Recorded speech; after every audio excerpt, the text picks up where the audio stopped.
Doing well, thank you. All right, Dave, we're back on the air. Welcome back to Market Call tonight, folks. Dave Burrows in the house. Let's start with an email, Dave.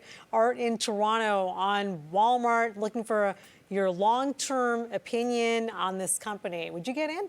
I feel like a broken record. Would you get in? Would you get in? You know, these stocks, these valuations seem so lofty, and yet folks who said that in 2019 missed the party. Right. So just remember that valuation is relative. Yeah. Right? And there are periods where if you didn't want to buy stocks over 17 times earnings in the 90s, you missed 95, 96, 97, 98, 99, right? Best bull market in history. Yeah. So multiples can expand, especially against really low interest rates, right? So here's the way I look at companies when you're in a strong market. You want to make sure that the things you own, A, are in themes that people care about, because no use in fighting the tide. Second, you want to know that your companies are leading within their space and can be revalued versus their peers, okay? So when I look at Walmart, listen, Walmart is a great business. They are a dynamo. They're a powerhouse. But the relative price performance of Walmart versus the market has been falling steadily since September, okay? Now, the reality is most companies or sectors that are not economically sensitive have had weaker relative price performance since September, when the market kind of changed gears to look forward and say, wow, maybe there is an economic cycle in front of us. So Walmart's a more defensive position. Yeah. And you know, they're doing great things with their online marketplace. You know, it's really improving, but it's going to cost them money for a long time. At some point, it will be a big additive piece to the business. But if you wanted that, wouldn't you want Amazon? Right? So we'll talk about that as we go along. I don't think you're going to get hurt in Walmart. I think it's a great company. I think it's a little 1.8% dividends. Yeah, but it's a little too defensive for this kind of market. Okay. Like, This remember, market, it's all market's been systems rallying. go for you? Rallying for 3 months, and Walmart's falling in price against it. So it's opportunity cost. In a strong market, you want to trade from strength to strength, not strength to weakness. Okay, let's go from defensive to, I don't know what you would call this, parabolic. My goodness, let's bring in, I'm glad we're talking about this. Vivian in Toronto. Hi, Vivian. Thank you so much for taking my call. So I'm one of those investors that have been waiting on the sidelines. Yeah.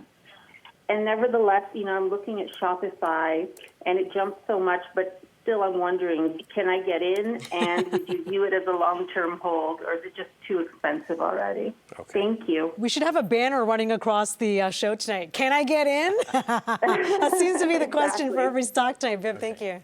So Vivian, I'm going to start with, you know, from a market backdrop standpoint, I think this year is probably a pretty good year. Okay. Okay. And I think that we are not going to see lots of volatility. Okay. I think that politics aren't going to play a big part. It doesn't look like the Democrats have a solid shot at this point. But anyway, so you want to own strength in the market. Now, Shopify is one of those companies where, you know, they make a mistake, it's going to be costly, but they got a lot of tailwinds, right? So now, if you got a portfolio of 20 investments or 15 investments, this can be one of them, right? And recognize that you may need to stop yourself out if it doesn't work, but they are fueling between 5 and 7% of the transactions for digital e-commerce in the U.S. They have a rock solid spot in small and medium-sized customers. They've spent an area that hasn't been getting a lot of love until Shopify showed up. Right, and Amazon has sort of pushed that business away or made it difficult for them to do business. Now, I talked to retailers and some big ones in Canada that we all know who said this year the light went on. Wow. Like, if you hadn't done something by this point, you're in trouble, because everything went to light speed this year in e-commerce and digital retailing. So Shopify is your way to play that, right? You know, if you're not going to own Amazon, I would own Shopify. We own both, but among lots of other positions. But so you're just all over that space. You're letting Amazon eat the big piece of the cake and Shopify picking up the crumbs. You're on both sides here, right? We're all about finding structural change and then owning companies that are good, getting better. Yeah. And not only are the fundamentals coming through, and they reported great earnings. Yeah. They're probably beat. going to grow their revenue 47% this year, 48%. They did grow it by Yes. 47. You're No, seeing but another 47 they are down gonna the pipe? continue to Wow. grow Yeah. at this rate. Yeah. And 2.13 billion to 2.16 billion. there are limited choices. Yeah.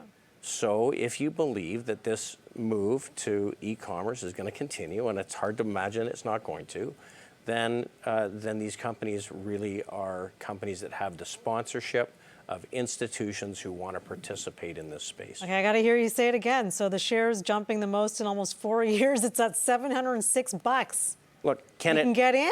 Can it pull back to 500 from 530? Absolutely. But I think that it continues to work its way higher through Wow. Okay, David, thank you so much. And we hope that helps you, Vivian. Let's get to Wilson in Oakville, Ontario. Hey, Wilson. Hi, Anita. Thank you for taking my call. Of course. My question regarding Microsoft, like yesterday and today, Microsoft dropped quite a bit with a big volume, and even today, the broader market is pretty good, very strong, but Microsoft very weak, relatively. Do you think it's time to buy or should sell? Or what's the current position your guest suggested? Thank you very much. Thanks, Wilson.